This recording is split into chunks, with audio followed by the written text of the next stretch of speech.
My name is Imachus Njinga Okofu Ababio.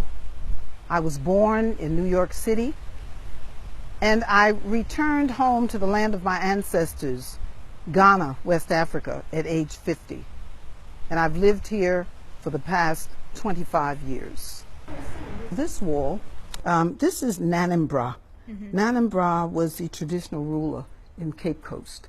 And he invited my husband and I in the first visitors in 1987. I was born in New York City, raised in New York City, went to university in New York City. Professionally, I am a human resource administrator.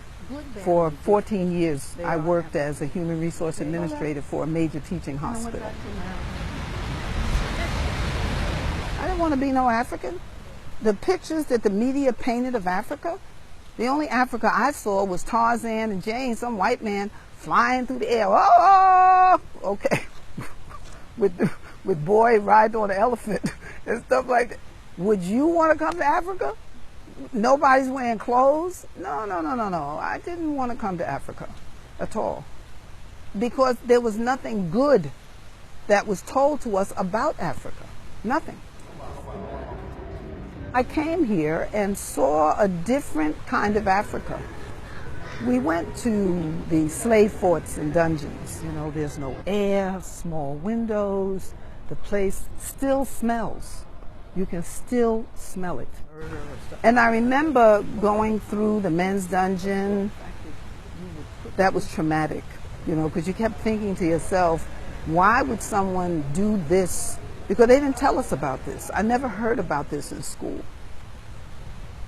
Then I went into the women's dungeon, and when the group was leaving, I asked the man, I just would like to stay behind for a few minutes. This is the women's dungeon. And as I stood there in that dungeon, you know, the room started like filling up. There were women in there. They were women. They were naked. Some of them were half dressed. They were crying. People were screaming. And I remember being terrified, screaming. And then it was like all of a sudden, you know, it's not even all of a sudden, like gradually, I could feel people touching me, you know, soothing me, saying, it's all right. You're home. You're safe. Welcome back. Don't cry. And they just kept, you know, how someone comforts you. Then all of a sudden it was like, just like they came, they went away. Little at a time, it was like, until I was sitting on the ground all by myself. And I couldn't move. But then when I got up and I came out of the dungeons, it was like it was dark, getting almost to nighttime. But I knew when I crossed that threshold and came out of that dungeon that I would never be the same person again. Never. And I knew then that Africa, Ghana, was going to be my home. And in 1990, we moved. We packed up everything. We sold everything that we could sell.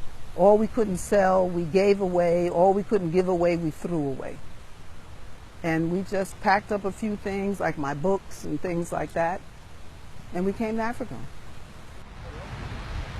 They thought we were mad. Even today, people think you're crazy when you say you're coming to Africa. If you say you're going to Paris, they go, oh, bring me some perfume, it's so wonderful. But when you say you're going to Africa, they would ask, why would you leave America to come here to suffer? I said, really? This is suffering? I suffered in America. You know, I lived through the civil rights movement. Everything we ever got in America, we fought for.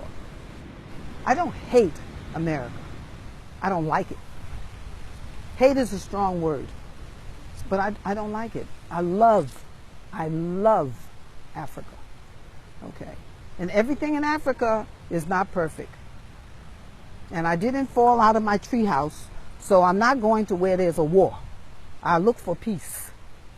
But I love Africa and what Africa represents for me, and prayerfully for my children and my grandchildren, my great-grands, and for those yet unborn.